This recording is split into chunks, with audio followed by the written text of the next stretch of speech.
Hey guys, hello and welcome back. My name is Raza Ahmad और आप है फाउंडेशन क्लासेस के ऑनलाइन प्लेटफॉर्म पे। आज हम करने वाले हैं केमिकल रिएक्शंस एंड इक्वेशन 02। तो आज का हमारा लेक्चर होगा राइटिंग अ केमिकल इक्वेशन, ठीक है ना।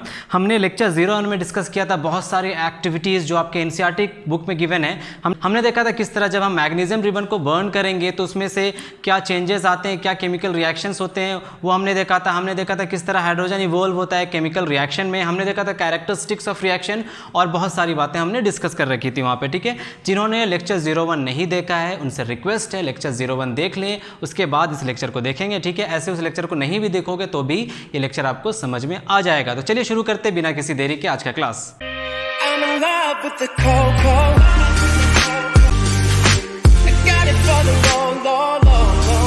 तो बच्चों, हम देखने वाले हैं राइटिंग अ केमिकल इक्वेशन, ठीक है।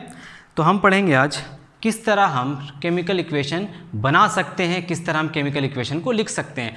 तो केमिकल इक्वेशन लिखने के लिए सबसे जो इम्पॉर्टेंट चीज़ है, the most important thing is आपको एलिमेंट्स का सिंबल याद होना चाहिए। जैसे फॉर एग्जांपल आपको याद होना चाहिए जिंक एलिमेंट का सिंबल क्या है, दिस इज़ Zn। आपको याद होना चाहिए सल्फेट का सिंबल या फॉर्मूला क्या होता है, सल्फेट का केमिकल फॉर्मूला क्या है, दैट इज़ SO4, ठीक है ना।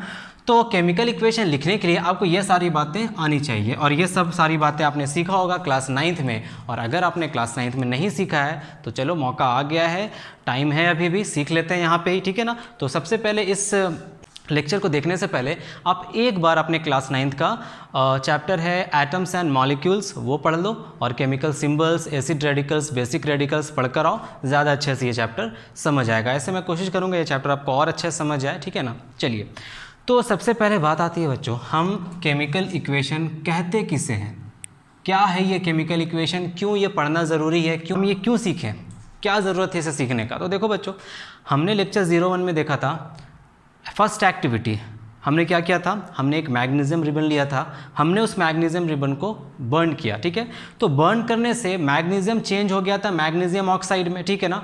तो ये जो पूरा का पूरा एक्टिविटी था हमारा, ठीक है, ये पूरा का पूरा जो एक्टिविटी था हमारा, इस पूरे एक्टिविटी को एक्सप्लेन करने के लिए हम केमिस्ट्री में एक इक्वेशन का यूज़ करते हैं, एक इक्वेशन बनाते हैं, ठीक है। और वो इक्वेशन बहुत सारा इन्फॉर्मेशन देता है उस पर्टिकुलर रिएक्शन के बारे में, क्या क्या रिएक्टेंट्स उसमें यूज़ किए गए, कितना टेम्परेचर पे वो रिएक्शन कैरी किया गया, उस रिएक्शन में कौन से एलिमेंट्स थे या कौन से कंपाउंड सॉलिड स्टेट में थे, लिक्विड स्टेट में थे या किसी और स्टेट में थे। उसके बाद जब वो रिएक्शन हुआ तो रिएक्शन के बाद क्या क्या प्रोडक्ट्स हमें मिले।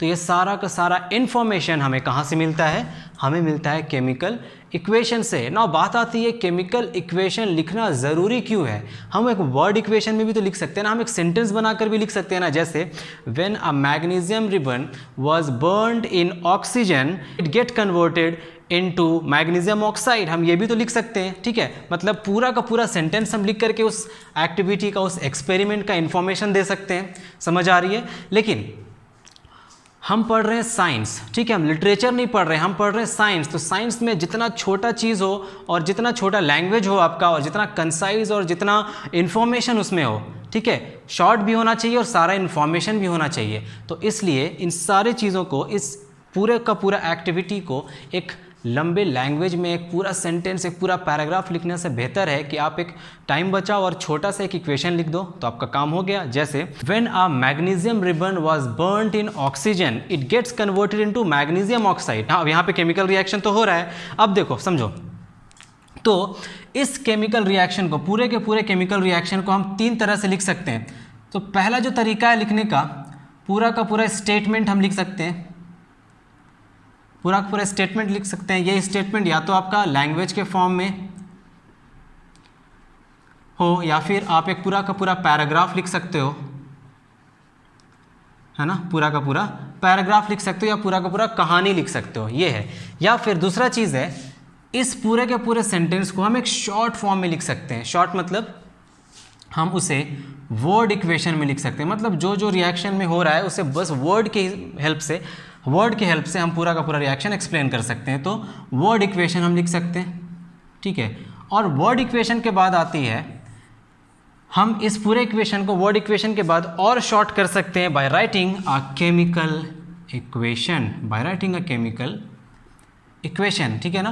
तो स्टेप बाय स्टेप समझेंगे, फर्स्ट स्टेप से किस तरह हम लास्ट स्टेप में आ सकते हैं। तो देखो, तो हमने जो एक्टिविटी किया था, मैं उस पूरे एक्टिविटी को यहाँ लिखने जा रहा हूँ। तो हमारा एक्टिविटी यही था, इसमें सारा इन्फॉर्मेशन है आपके पास। When a magnesium ribbon is burned in oxygen it gets converted into magnesium oxide. मतलब क्या हुआ, जब हमने एक मैग्नीशियम रिबन लिया, इस मैग्नीशियम रिबन को जब हम बर्न करते हैं ऑक्सीजन के प्रेजेंस में, जब जलाते हैं, तो हमारे पास हमें क्या मिलता है, ये पूरा का पूरा मैग्नीशियम रिबन कन्वर्ट हो जाता है मैग्नीशियम ऑक्साइड में। तो हर जगह ये कंप्लीट सेंटेंस लिखना पॉसिबल नहीं है, ठीक है। तो हम क्या करते हैं, इस पूरे सेंटेंस को शॉर्ट वे में लिखते हैं। शॉर्ट वे क्या हो जाएगा इसका, एक शॉर्टकट में लिखेंगे, एक शॉर्ट फॉर्म में लिखेंगे, वो हो जाएगा इसका वर्ड इक्वेशन। इसी इक्वेशन को आप, इस पूरे लैंग्वेज को आप वर्ड इक्वेशन में ब्रेक करके लिखोगे तो कैसे लिखोगे, देखो इसी का वर्ड इक्वेशन में लिखने जा रहा हूँ। तो इसका वर्ड इक्वेशन हो जाएगा, देखिए इसका वर्ड इक्वेशन होगा, क्या क्या यूज़ किया हमने, मैग्नीशियम किस में बर्न हो रहा है, ऑक्सीजन के प्रेजेंस में। तो हम लिख सकते हैं मैग्नीशियम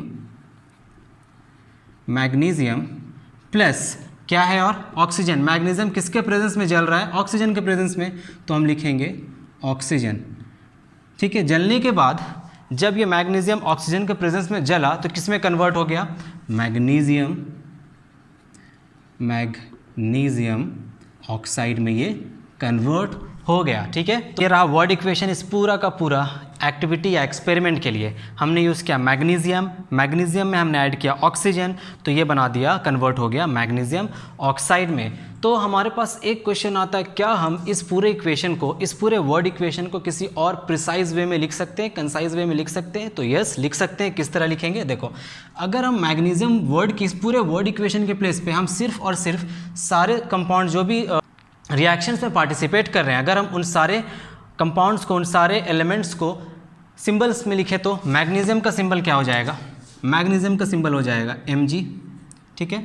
देखो ऑक्सीजन का सिंबल क्या हो जाएगा, O2, Mg plus O2, what is the product, that is what is here, यहाँ पे इसके बाद मैग्नीशियम और ऑक्सीजन जब रिएक्ट किया तब क्या मिला, मैग्नीशियम ऑक्साइड। तो हम लिख सकते हैं इसका सिंबल, इसका केमिकल फॉर्मूला, ठीक है। मैग्नीशियम का सिंबल Mg, ऑक्सीजन का सिंबल O2 और मैग्नीशियम ऑक्साइड का सिंबल MgO। तो ये रहा आपका केमिकल इक्वेशन। तो इस तरह हम केमिकल इक्वेशन को लिखते हैं। सबसे पहले क्या है, देखो हम लोगों ने कन्वर्ट किया सारे का सारा रिएक्शन को एक सेंटेंस फॉर्म में, उसके बाद हम इस सेंटेंस फॉर्म को वर्ड इक्वेशन में ब्रेक करते हैं। वर्ड इक्वेशन में लिखने से ज़्यादा बेटर है हम पूरे इक्वेशन को सिंबॉलिक रिप्रेजेंटेशन में लिखेंगे, मतलब पूरे का पूरे वर्ड इक्वेशन को सिंबल्स में रिप्रेजेंट करेंगे। तो सिंबल्स में रिप्रेजेंट कैसे करेंगे, मैग्नीशियम का सिंबल लिखकर, ऑक्सीजन का सिंबल लिखकर और मैग्नीशियम ऑक्साइड का सिंबल लिखकर। अब यहाँ पे इस पूरे रिएक्शन में, ये पूरा का पूरा केमिकल रिएक्शन हमें कुछ इन्फॉर्मेशन देता है। क्या इन्फॉर्मेशन देता है, देखो जो एरोहेड साइन है ना, ये एरोहेड साइन बताता है आपको,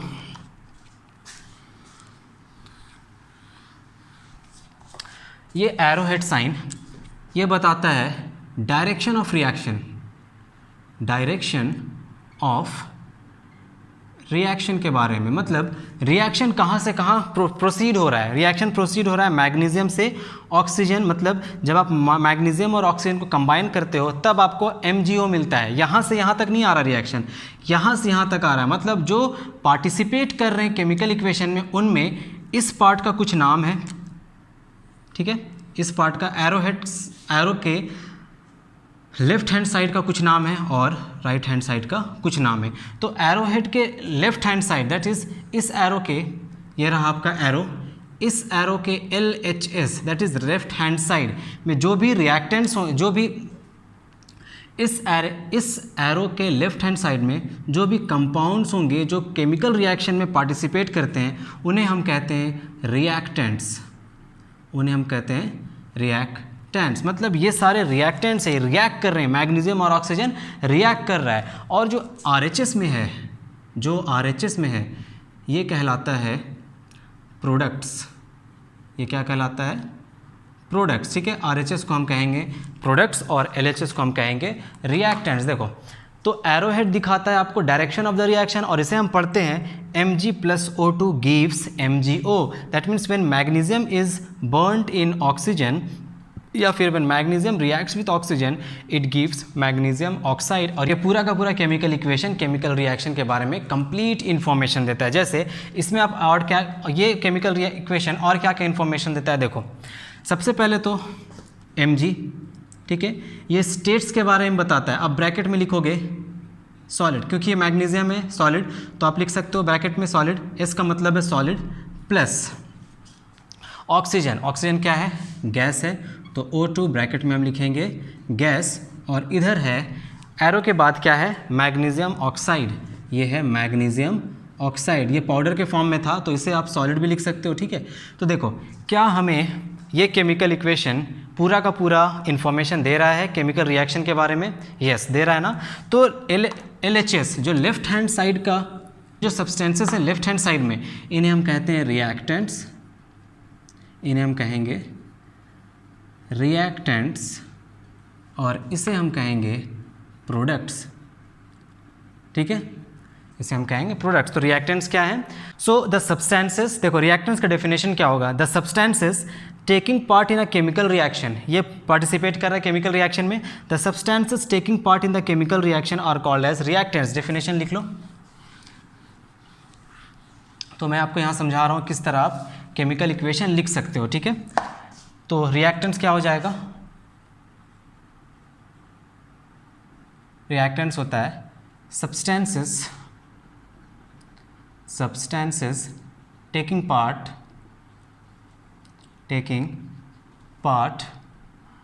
in a chemical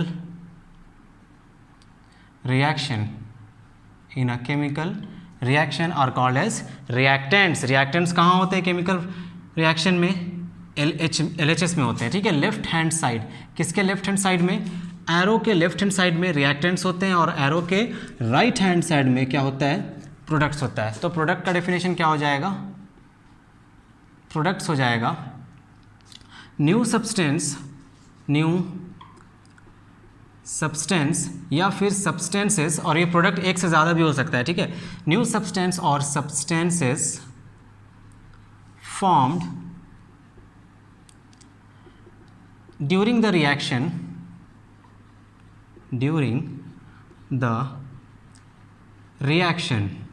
new substance और substances formed during the reaction is called या आर कॉल्ड, आर लिख दो, दो से ज़्यादा भी हो सकता है, are called products,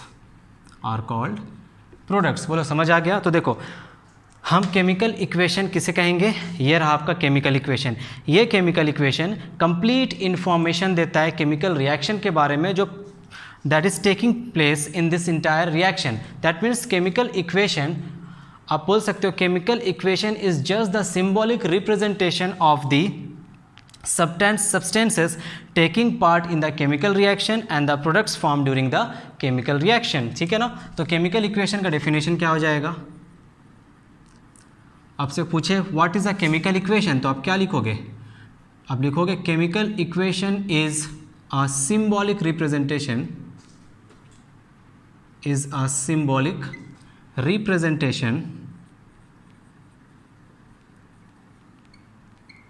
of a chemical reaction, ठीक है ना। देखो हम सिर्फ सिंबल यूज़ करके लिख रहे हैं इसे, इस पूरे के पूरे इक्वेशन के, जैसे मैथमेटिक्स में क्या होता था आपका LHS RHS और बीच में इक्वल टू साइन होता था, लेफ्ट हैंड साइड में कुछ रहते थे, राइट हैंड साइड में कुछ रहता था और बीच में रहता था इक्वल टू साइन, उसे हम इक्वेशन कहते थे, और इस इक्वेशन हम कहेंगे केमिकल इक्वेशन। इसमें आपके पास LHS है, LHS है आपका रिएक्टेंट्स और RHS है आपका प्रोडक्ट्स, और इस केमिकल इक्वेशन में बहुत सारे इन्फॉर्मेशन भी आपको मिलेंगे। जैसे हम ब्रैकेट में इस सारे सब्सटेंसेस का फिजिकल स्टेट भी मेंशन करते हैं। तो फिजिकल स्टेट हमारे पास क्या क्या है, देखिए फिजिकल स्टेट जो हम मेंशन करेंगे वो क्या क्या है। सबसे पहले तो सॉलिड, अगर कोई सब्सटेंस सॉलिड स्टेट में है तो हम ब्रैकेट में लिखेंगे सॉलिड। जैसे मैग्नीशियम, ये मैग्नीशियम सॉलिड स्टेट में था तो हमने मैग्नीशियम के प्लेस में क्या रखा, मैग्नीशियम के बगल में हमने क्या लिखा, सॉलिड। लिक्विड स्टेट में रहेगा तो हम लिक्विड के लिए ब्रैकेट में लिखेंगे L, अगर गैशियस स्टेट में रहेगा तो हम उसके लिए लिखेंगे G, ठीक है। और अगर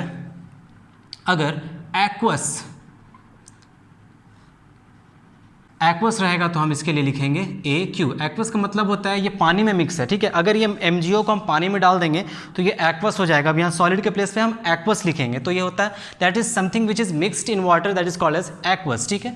कंसनट्रेटेड को हम लिखते हैं, मैंने बताया था कंसनट्रेटेड और डाइल्यूट का मतलब, कंसनट्रेटेड को हम लिखेंगे कॉन्क, CONC। डाइल्यूट को हम रिप्रेजेंट करेंगे DIL डॉट। तो ये रहा सारा का सारा फिजिकल स्टेट जो हमें केमिकल इक्वेशन में सब्सटेंसेस के साथ ऐड करते हैं। देखो सिंबल के साथ हम उसका फिजिकल स्टेट भी लिख देते हैं तो ज़्यादा से ज़्यादा इंफॉर्मेशन यहाँ हमें केमिकल इक्वेशन से मिल जाता है। तो ये है आपका केमिकल इक्वेशन लिखने का तरीका, ठीक है। कुछ क्वेश्चंस कर लेते हैं और अच्छे से समझ आ जाएगा आपको। तो हम क्वेश्चंस लेंगे NCERT का ही, NCERT क्वेश्चंस लेंगे। आपका पेज नंबर मैं बता दे रहा हूँ, पेज नंबर है पेज नंबर 6 NCERT का। ब्लूप्रिंट क्वेश्चन हम देखते हैं। देखो क्वेश्चन नंबर 1 क्या है, वाई शुड मैग्नीशियम रिबन, देखो पेज नंबर है 6, पेज नंबर 6 NCERT। तो फर्स्ट क्वेश्चन है why should a magnesium ribbon be cleaned before burning in air. मैंने ये क्वेश्चन पूछा था आपसे लेक्चर 01 में, उसका आंसर शायद मैंने नहीं बताया था। मैंने कहा था कि आगे आने वाले लेक्चर्स में उसको हम डिस्कस करेंगे अच्छे से। तो देखो यहाँ डिस्कस करते हैं। तो पहला क्वेश्चन क्या है, देखिए पहला क्वेश्चन है why should a magnesium ribbon be cleaned. Magnesium ribbon को हम क्लीन क्यों करेंगे बिफोर बर्निंग इन एयर। तो इसका आंसर क्या होगा, देखो होता क्या है जब मैग्नीशियम को हम ऐसे ही ओपन में रखते हैं, सपोज ये आपका मैग्नीशियम रिबन है, दिस इज मैग्नीशियम, ठीक है। अगर आप इसे ओपन में इसी तरह लिखोगे तो इसके ऊपर एक कोटिंग डेवलप हो जाता है ऑक्सीजन का, क्योंकि ये मेटल है तो ये मॉइस्ट एयर से रिएक्ट करता है और इसके ऊपर एक वाइट कलर का कोटिंग आ जाता है। इसे हम कहते हैं magnesium oxide, coating of magnesium oxide. क्योंकि ये मैग्नीशियम है, ऑक्सीजन से जब ये कांटेक्ट में आएगा या ऑक्सीजन से जब ये रिएक्ट करेगा तो इस मैग्नीशियम रिबन के ऊपर मैग्नीशियम ऑक्साइड का एक लेयर बन जाता है। जैसे ये मैग्नीशियम है आपका, अगर इसे आप ओपन में रख दोगे एयर में तो इसके ऊपर एक वाइट कलर का कोटिंग आ जाता है, वाइट लेयर आ जाता है, ठीक है। अगर ये वाइट लेयर नहीं आता, क्योंकि इस वाइट, देखो ये मेरा वाइट लेयर है, ये मैग्नीशियम ऑक्साइड, मैग्नीशियम नीचे है। अब आप इसी तरह देखो मैग्नीशियम ये है और इसके ऊपर पूरा का पूरा वाइट लेयर है। अब इसी तरह जब आप इसे जलाओगे तो ये जलने वाला नहीं है, बिकॉज इसके ऊपर एक लेयर है। मैग्नीशियम तो एक्सपोज ही नहीं है। मैग्नीशियम को एक्सपोज करने के लिए हम जब इसे रब करेंगे तो ऊपर का लेयर हट जाएगा, जब हटेगा तो मैग्नीशियम शाइनी सरफेस एक निकल कर आएगा और वो होगा आपका मैग्नीशियम। अब इसे जलाओगे तो ये जलेगा, इस केस में आप जलाओगे तो नहीं जलने वाला। तो हम रब करते हैं to remove the layer of oxide. Answer होगा to remove the layer of oxide. समझ आ रहा है हम क्यों रब करते हैं सैंड पेपर से मैग्नीशियम को before burning, to remove the layer of oxide. इसी तरह आप देखो, आपने देखा होगा जब मेटल आर्टिकल्स या फिर लोहा को देखो, लोहा को ऐसे ही रख दो कहीं पे, तो वो लोहा कुछ दिन के बाद ऊपर में उस लोहे के ऊपर में रेड कलर का रस्ट आ जाता है, जंग लग जाता है, ठीक है। तो उसी तरह का एक लेयर फॉर्म हो जाता है यहाँ भी। तो यह था क्वेश्चन नंबर 1। दूसरा क्वेश्चन देखो क्या है, second question is right the balanced chemical equation. अच्छा बच्चों, हम balanced chemical equation next lecture में करेंगे 03 में, क्योंकि इसमें आपको मुझे समझाना होगा क्या होता है बैलेंसिंग। जैसे इसी इक्वेशन में देखो, अच्छा मैंने रब कर दिया, बैलेंस इक्वेशन हम सीखेंगे नेक्स्ट क्लास में, ठीक है ना। देखिए क्वेश्चन नंबर 2 को अभी रहने देते हैं, क्वेश्चन नंबर 2 हम डिस्कस करेंगे 03 में। क्वेश्चन नंबर 3 क्या है, अच्छा इसमें बैलेंस इक्वेशन है, ठीक है। बैलेंसिंग हम रहने देते हैं, हम देखते हैं सिर्फ और सिर्फ केमिकल इक्वेशन बनाना। देखो सर, जैसे सबसे पहले क्वेश्चन नंबर 2 में क्या है, पहला आपका क्वेश्चन है hydrogen plus chlorine gives hydrogen chloride. क्या क्या है, हाइड्रोजन प्लस क्या है, chlorine, hydrogen plus chlorine gives hydrogen chloride. देखो मतलब देखो ये वर्ड इक्वेशन है, इस वर्ड इक्वेशन को हम केमिकल इक्वेशन में चेंज करते हैं, केमिकल इक्वेशन में इसे चेंज करेंगे तो क्या लिखेंगे, हाइड्रोजन का सिंबल क्या है, क्योंकि ये हाइड्रोजन गैसियस स्टेट में है तो हम लिखेंगे H2, H2 is a gas तो इसका फिजिकल स्टेट हम यहाँ लिखेंगे, प्लस क्लोरीन, क्लोरीन का symbol capital C small l, ठीक है। H2 that is gas, chlorine भी एक गैस है तो इसे हम लिखेंगे Cl2, ये भी एक गैस है, प्लस Cl2 गिव्स। अब H2 और Cl2 जब कंबाइन करेगा, देखो H2 is a positive, hydrogen is a positive ion and chlorine is a negative ion, ठीक है ना। आप पढ़े हो ना, H के ऊपर चार्ज कौन सा, +1, क्लोरीन के ऊपर चार्ज कौन सा, -1। आपको पता है पॉजिटिव और नेगेटिव एक दूसरे को अट्रैक्ट करते हैं, तो ये पॉजिटिव और नेगेटिव आपस में रहेंगे, ठीक है, क्योंकि ये पॉजिटिव है और ये नेगेटिव है, दोनों को अट्रैक्ट करके ये दोनों साथ में रहेगा, तो ये बन जाएगा HCl, HCl। देखो हाइड्रोजन क्लोराइड, इसे हाइड्रोक्लोरिक एसिड भी कहते हैं, दिस इज हाइड्रोजन क्लोराइड और हाइड्रोक्लोरिक एसिड। और ये होता है आपका लिक्विड स्टेट, स्टेट लिख देना इसका लिक्विड। अगर वो पानी में मिला है तो आप उसे लिखोगे डाइल्यूट या एक्वस। चलो देखो, तो इस वर्ड इक्वेशन को हमने रिड्यूस कर लिया केमिकल इक्वेशन में, ठीक है। सिंबल याद होगा तो आप कर सकते हो, सिंबल याद नहीं होगा और चार्ज याद नहीं होगा किस एलिमेंट के ऊपर कौन सा चार्ज है, तो भी आप नहीं कर पाओगे। जैसे हाइड्रोजन H2, क्लोरीन Cl2। देखो हाइड्रोजन गैसियस स्टेट में जब भी एग्जिस्ट करेगा तो H2 के फॉर्म में एग्जिस्ट करेगा। क्लोरीन जब भी गैसियस स्टेट में एग्जिस्ट करेगा तो Cl2 के फॉर्म में एग्जिस्ट करेगा। देखो H2 gas and chlorine gas जब रिएक्ट होगा क्या बनेगा, HCl। देखो बच्चों, हम इधर वाले LHS को हम कहते हैं रिएक्टेंट्स और इसे हम कहते हैं प्रोडक्ट्स, इसे हम कहेंगे प्रोडक्ट, ठीक है। देखो रिएक्टेंट और प्रोडक्ट दोनों एक एरोहेड से सेपरेटेड हैं। This is called as your arrowhead. ये दिखाता है डायरेक्शन ऑफ द रिएक्शन, यहाँ से वहाँ तक रिएक्शन प्रोसीड कर रहा है, ठीक है। ये था आपका सेकंड क्वेश्चन, सेकंड का फर्स्ट था ये। आगे देखते हैं सेकंड नंबर का फर्स्ट। सेकंड का 2 देखो, सेकंड का 2 क्या है, सेकंड का 2 है barium chloride plus aluminium sulphate. Barium chloride, तो barium chloride,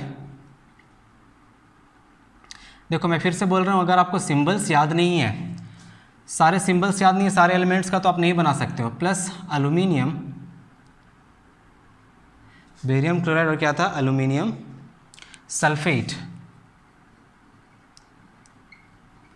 aluminium sulphate will give, अच्छा यहाँ से बना लेते हैं। देखो अगर इस यहाँ देखो आपके पास अभी सिर्फ और सिर्फ इसे कंप्लीट करना ही मैं सिखा दे रहा हूँ आपको। देखो इससे इस वर्ड इक्वेशन को अगर आप केमिकल इक्वेशन में चेंज करोगे तो ये बेरियम क्लोराइड बन जाएगा BaCl2, बिकॉज Ba के ऊपर चार्ज है +2 और क्लोरीन के ऊपर चार्ज है -1। ये दोनों अपना अपना चार्जेस शेयर करते हैं, क्लास 9th में आपने पढ़ा था। सो ये हो जाएगा BaCl2। तो BaCl2 के साथ aluminium sulphate that is Al2SO4 whole thrice. कैसे आए ये, एल्यूमिनियम के ऊपर चार्ज है +3 का और सल्फेट के ऊपर चार्ज होता है -2 का। ये अपना चार्ज सल्फेट को दे देगा SO4 को और SO4 अपना चार्ज दे देगा एल्यूमिनियम को। तो एल्यूमिनियम के पास चार्ज आ जाएगा 2 और SO4 के पास चार्ज आ जाएगा 3। देखो साथ साथ मैं ये सारे चीज़ों को भी डिस्कस कर रहा हूँ, ठीक है। तो ये सारी चीज़ें आप कॉपी में लिखते चले जाओगे, अगर आपने क्लास 9th में इन चीज़ों को नहीं पढ़ा है तो आपके लिए हेल्पफुल होगा। देखो अब यहाँ पे आपको नहीं पता कौन सा प्रोडक्ट बनेगा।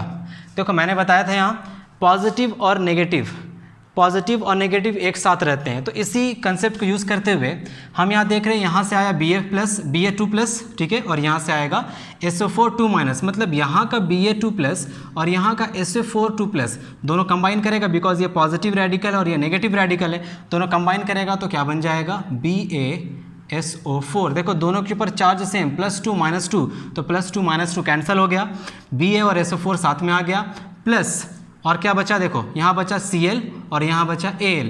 तो Al एक पॉजिटिव आयन और Cl एक नेगेटिव आयन। अब Al और Cl भी कंबाइन करेगा तो Al Cl के साथ कंबाइन करके बन जाएगा Al। ये Al अपना चार्ज Cl को दे देगा तो Al के पास किसका चार्ज आ जाएगा, Al अपना चार्ज Cl को दिया और Cl अपना चार्ज दे देगा Al को, दैट इज़ एल्यूमिनियम को। क्लोरीन के पास एल्यूमिनियम का चार्ज दैट इज़ 1 और Cl के पास एल्यूमिनियम का चार्ज Cl3। तो BaCl2 + Al2SO4 whole thrice will give you BaSO4 + AlCl3। अब देखो यहाँ पे इस पूरे केमिकल इक्वेशन के बारे में यहाँ कोई इन्फॉर्मेशन नहीं है कि ये किस स्टेट में है, एक्वस है या क्या है, ये स्टेट हमें पता नहीं है। तो हम इस यहाँ पे कोई भी फिजिकल स्टेट नहीं डालेंगे। कुछ कुछ क्वेश्चंस में आपको स्टेट्स में कन्फ्यूजन होगा, उस केस में आप छोड़ देना, आपको लिखने की ज़रूरत नहीं है। जब तक वहाँ क्वेश्चन में मेंशन नहीं है कि केमिकल फिजिकल स्टेट के साथ आप लिखो, तब तक ज़रूरत नहीं है। आप चाहे तो लिख सकते हो अगर आपको आता है तो। लेकिन देखो यहाँ पे BaCl2 हमें नहीं पता ये पानी में मिक्स है या नहीं है, क्योंकि क्वेश्चन में भी नहीं बताया गया, तो हम यहाँ पे फिजिकल स्टेट इसका रहने देंगे, हम नहीं लिखेंगे, ठीक है। तो देखो क्वेश्चन नंबर 3 करते हैं। अब ये था क्वेश्चन नंबर 2। अब करते हैं क्वेश्चन नंबर 3। बैलेंसिंग अभी हम नहीं कर रहे हैं, बैलेंसिंग हम करेंगे बिकॉज ये अभी केमिकल इक्वेशन पूरी तरह से कंप्लीटली सही नहीं है, बिकॉज ये वायलेट कर रहा है law of conservation of mass को। हमने पढ़ा था 9th क्लास में लॉ ऑफ कंजर्वेशन ऑफ मास, मतलब जो मास रिएक्टेंट्स का होगा वही पूरा का पूरा मास प्रोडक्ट्स का भी होना चाहिए, इसीलिए अभी ये बैलेंस नहीं है। बैलेंसिंग हम सीखेंगे 0-3 में, तो अभी उसका टेंशन मत लो, बस समझ लो ये कंप्लीटली अभी सही नहीं है रिएक्शन। क्वेश्चन नंबर 3 देखते हैं। Right a chemical equation with state symbols for the following reaction. अब देखो यहाँ बोला गया स्टेट का सिंबल भी लिखो, तो स्टेट का सिंबल के साथ हम इसको लिखेंगे। देखो सॉल्यूशन ऑफ बेरियम क्लोराइड। अब यहाँ बता रहा है कि बेरियम क्लोराइड क्या है, सॉल्यूशन। सॉल्यूशन मतलब वो पानी में मिक्स्ड है, ठीक है। तो थर्ड का फर्स्ट सॉल्यूशन ऑफ क्या है, सॉल्यूशन ऑफ बेरियम क्लोराइड। तो लिख लेते हैं सबसे पहले बेरियम क्लोराइड। बेरियम क्लोराइड का क्या वर्ड इक्वेशन बोला या chemical equation, balanced chemical equation, ठीक है। तो बेरियम क्लोराइड का फॉर्मूला BaCl2। मैंने यहाँ बताया, देखो BaCl2 होता है। बेरियम क्लोराइड कहाँ से आया, तो यहाँ से आया है। सो BaCl2 कैसा है, ये सॉल्यूशन है, मतलब ये एक्वस है, पानी के साथ मिक्स्ड है ये एक्वस, प्लस क्या है, plus sodium sulphate in water. Sodium sulphate that is sodium का सिंबल Na, सल्फेट का SO4 2- होता है ये, तो Na2SO4 barium sulphate plus Na2SO4 इन वाटर, मतलब ये भी एक्वस है Na2SO4। आगे क्या है, क्या प्रोडक्ट बन रहा है, देखिए react to give insoluble barium sulphate. ये दोनों रिएक्ट करेगा, क्या बनेगा, रिएक्ट करने के बाद इनसॉल्यूबल बेरियम सल्फेट, मतलब Ba। देखो इसे एक लाइन में लिखना, ठीक है, मेरे पास जगह नहीं है इसीलिए मैं नीचे लिख रहा हूँ, इसको पूरा एक लाइन में लिखोगे। BaCl2 प्लस ये है aqueous plus Na2SO4 sodium sulphate, ये भी एक्वस है, गिव्स, देखो यहाँ से Ba और यहाँ से SO4 बेरियम सल्फेट बनेगा, BaSO4 reacts to give insoluble barium sulphate. और ये बेरियम सल्फेट इनसॉल्यूबल है, मतलब ये सॉलिड स्टेट। इनसॉल्यूबल मतलब सॉलिड स्टेट है, insoluble barium sulphate. And the solution of sodium chloride, क्या बचा, यहाँ से बचा सोडियम, यहाँ से बचा क्लोराइड, तो हम लिखेंगे NaCl। ये हो गया एक्वस, क्योंकि ये सॉल्यूशन है, मिक्स्ड है वाटर में। तो ये रहा आपका केमिकल इक्वेशन। और अभी फिर मैं बता रहा हूँ ये बैलेंस्ड नहीं है, बैलेंस करना पड़ेगा इसे, और बैलेंसिंग हम सीखेंगे लेक्चर नंबर 03 इसके बाद वाले लेक्चर में। तो BaCl2 plus Na2SO4 gives BaSO4 plus NaCl। ये दोनों रिएक्टेंट्स, ये दोनों प्रोडक्ट्स, साथ ही फिजिकल स्टेट सबका, ये है एक्वस, ये सॉलिड, ये aqueous. BaCl2 that is barium chloride, Na2SO4 that is sodium sulphate, BaSO4 that is barium sulphate and NaCl that is sodium chloride. Clear है। नाउ नेक्स्ट, ये था फर्स्ट। सेकंड देखते हैं, सेकंड में क्या है, सेकंड में sodium hydroxide solution in water. Sodium hydroxide NaOH in water मतलब aqueous, plus sodium hydroxide in water reacts with hydrochloric acid. Hydrochloric acid क्या है, मैंने बताया था अभी, हाइड्रोजन क्लोराइड को ही हम हाइड्रोक्लोरिक बोलते हैं, HCl। Reacts with hydrochloric acid solution in water. ये एसिड वाटर में है, तो कोई भी एसिड वाटर के साथ मिक्स होगा तो उसे हम कहेंगे डाइल्यूट, ठीक है। वाटर के साथ मिक्स है तो इसे हम कहेंगे डाइल्यूट। गिव्स, अब यहाँ से प्रोडक्ट खुद से बना सकते हो देखकर, Na प्लस, यहाँ प्लस है, यहाँ से उठाओ माइनस। पहले वाला कंपाउंड से प्लस रेडिकल पॉजिटिव रेडिकल उठाएंगे, सेकेंड वाले कंपाउंड से नेगेटिव रेडिकल उठाएंगे। तो ये है आपका पॉजिटिव रेडिकल Na, यहाँ से उठाएंगे नेगेटिव रेडिकल Cl, तो NaCl बनेगा सबसे पहले, NaCl सोडियम क्लोराइड। अब इसका स्टेट देख लेते हैं, क्या बोला, सोडियम क्लोराइड सॉल्यूशन, मतलब ये एक्वस है, सॉल्यूशन बोला मतलब ये एक्वस है। और दूसरा क्या बनेगा, देखो दूसरा है हमारे पास OH और H, यहाँ से H पॉजिटिव, यहाँ से OH नेगेटिव, तो H प्लस OH, याद रखना इसे, H प्लस OH या फिर H प्लस या OH माइनस हमेशा H2O बनाता है। H plus and OH minus, इनको कंबाइन करेंगे तो H2O, this is called H plus ion and this is called OH minus ion, तो हो जाएगा प्लस H2 और वाटर है लिक्विड। बोलो समझ आया। तो ये था आपका writing a chemical equation, simple था, आपको समझ आ गया। और हम केमिकल इक्वेशन किस लिए लिखते हैं, देखो कितना शॉर्ट हो गया ये। अगर हम इस पूरे के प्लेस पे जितना भी रिएक्शंस यहाँ बोर्ड पे है, अगर इस पूरे रिएक्शंस के प्लेस पे अगर हम इसका पूरा का पूरा सेंटेंस फॉर्म लिखते हैं या वर्ड फॉर्म लिखते हैं तो बहुत ही लेंदी हो जाता, टाइम वेस्ट होता। तो सिंपली हमने क्या किया, उस सब को शॉर्ट करके एक कंसाइज वे में लिखा ताकि केमिकल इक्वेशन भी समझ आ जाए, केमिकल रिएक्शन भी समझ आ जाए और साथ ही साथ हमें इंफॉर्मेशन भी मिल जाए कि हमारा वो कंपाउंड जो केमिकल रिएक्शन में पार्टिसिपेट कर रहा है वो किस स्टेट का है। जैसे ये देखो इसका स्टेट क्या है, पानी में मिक्स है NaOH, sodium hydroxide, hydrochloric acid, sodium chloride and water. तो ये था आज का आपका लेक्चर। आज का लेक्चर यही खत्म करते हैं। नेक्स्ट लेक्चर में हम देखेंगे balancing of a chemical reaction, और वो बहुत इंपॉर्टेंट है। डायरेक्ट एग्जामिनेशन में क्वेश्चन आया हुआ है कि बैलेंस करो इसको इक्वेशंस को। तो ये सारा क्वेश्चन आपसे नहीं पूछता, आपसे पूछेगा तो 1 मार्क्स में पूछेगा, लेकिन जो लेंदी क्वेश्चन आते हैं, जो ज़्यादा मार्क्स से क्वेश्चन आते हैं, वो सारे क्वेश्चन आते हैं बैलेंसिंग का। बैलेंस द केमिकल इक्वेशन बहुत आता है, मैं आपको दिखा भी दूंगा प्रीवियस ईयर क्वेश्चन से कैसा क्वेश्चन आते हैं। और ये सारे क्वेश्चन जो पेज नंबर 6 के हमने अभी किए, इन सारे क्वेश्चन को हम फिर से करेंगे।